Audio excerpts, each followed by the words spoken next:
ನಮ್ಮ ಗಿಣಿಗಳನ್ನ ಸೇಫಾಗಿ ಈ ಬಟ್ಟೆ ಹಾಕೋ ಬುಟ್ಟಿನಲ್ಲಿ ಇಟ್ಬಿಟ್ಟು ಅವ್ರ ಅಪ್ಪ ಅಮ್ಮ ಬರೋದನ್ನು ತೋರಿಸ್ತಾ ಇದ್ದೀವಿ. ಇಲ್ಲಿ ಮೊದಲನೇ ಅವಳು ಹಾರೊಟ್ಟೋದ್ಲು. ಸೊ ಇವಳು ಎರಡನೇ ಅವಳು, ಆಮೇಲೆ ಮೂರನೇ ಅವಳು ಇಲ್ಲೇ ಕೂತ್ಕೊಂಡಿದ್ದಾಳೆ. ಇಬ್ಬರೂ ಇಲ್ಲೇ ಇದ್ದಾರೆ.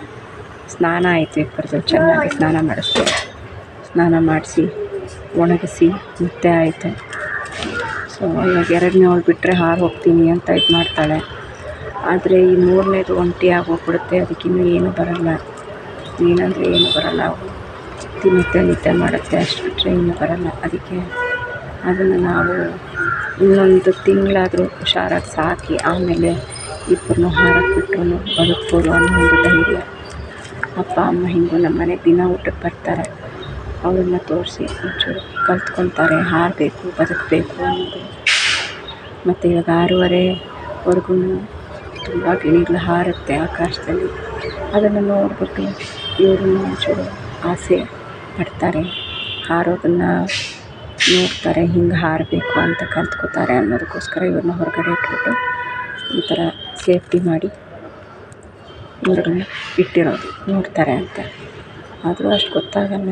ಪಾಪ ಎಳೆ ಮಕ್ಕಳು, ಒಂಚೂರು ಕೆಟ್ಟ ಬುದ್ಧಿ ಇಲ್ಲ, ಕೋಪ ಬರೋಲ್ಲ, ಯಾವಾಗಲೂ ಸಮಾಧಾನವಾಗಿರ್ತಾರೆ. ನಮ್ಮ ಮಕ್ಕಳು ಎಲ್ಲಿ ಮುಟ್ಟೋದು ಮುಟ್ಟಿಸ್ಕೊಳುತ್ತೆ. ಮುದ್ದು ಮಕ್ಕಳು ಇರ್ತಾರೆ. ದೇವರೆಷ್ಟು ಕ್ರೂರಿ, ತಂದೆ ತಾಯಿನ ಕಿತ್ಕೊಂಡಿರುತ್ತೆ, ತಂದೆ ತಾಯಿನ ದೂರ ಮಾಡಿಬಿಡುತ್ತೆ. ಆದರೆ ಕಷ್ಟ ಅರ್ಥ ಮಾಡ್ಕೊಳ್ಳೋರು ಯಾರು? ಜೀವನದ ಪಾಠ ಅನ್ನೋದು ಯಾರಾದರೂ ಕಲಿಲೇಬೇಕಲ್ಲ, ಯಾವ ವಯಸ್ಸಲ್ಲಾದರೂ ಸರಿ. ದೇವರ ಆಟಗಳು ನಾವೆಲ್ಲ ಕಲಿಯಲೇಬೇಕು, ಈ ಸಿಟಿನಲ್ಲಿ ಬಾಳಲೇಬೇಕು. ಹಾರಕ್ಕೆ ಬಂದರೆ ಕಾಗೆಗಳಿಂದ ತಪ್ಪಿಸ್ಕೊಂಡು ದೂರ ಹೋಗ್ಬೋದು. ಹಾರಕ್ಕೆ ಬರಲಿಲ್ಲ ಅಂತಂದರೆ ಅವುಗಳಿಗೆ ಊಟ ಹಾಕಬೇಕು.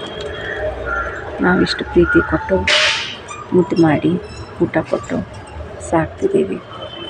ಮುಂದೆ ಏನಾಗುತ್ತೆ ಅನ್ನೋದು ನಮಗೆ ಗೊತ್ತಿಲ್ಲ. ದೇವ್ರನ್ನ ಕೇಳ್ಕೊಳ್ಳೋದು, ಇವರಿಬ್ಬರನ್ನ ಚೆನ್ನಾಗಿರೋದು. ಇಂಥ ಎಲ್ಲ ಮೂಕ ಪ್ರಾಣಿಗಳು ಪಕ್ಷಿಗಳನ್ನು ಸೇಫ್ಟಿಯಾಗಿ ನೋಡ್ಕೊ ಅನ್ನೋದಿಷ್ಟೇ ನಾವು ದೇವರನ್ನ ಕೇಳ್ಕೊಳಕ್ಕಾಗೋದು. ಅವ್ರಿಗೂ ಹಾರಬೇಕು ಅನ್ನೋದು ತುಂಬ ಆಸೆ ಜೀವನದಲ್ಲಿ, ಸಂತೋಷವಾಗಿರಬೇಕು ಅನ್ನೋ ಆಸೆ. ನೋಡಿ, ಇದು 3 ತಿಂಗಳು ಇದಕ್ಕೆ. ಇವಾಗ 3 ತಿಂಗಳು ಮಗು ಇದು.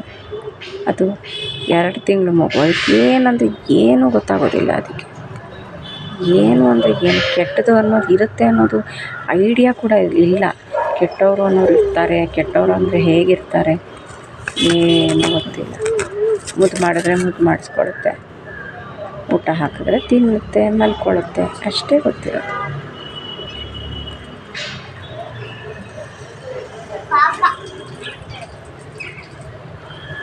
ನೋಡಿ, ಅವರಮ್ಮ ಬಂದು ಅಂತ ಹೇಗೆ ನೋಡ್ತಾ ಇದ್ದಾಳೆ. ಅವರಪ್ಪ ಅಮ್ಮ ಹಾರ್ಕೊಂಡು ಬರ್ತಾರೆ, ಅದನ್ನು ನೋಡ್ತಾರೆ.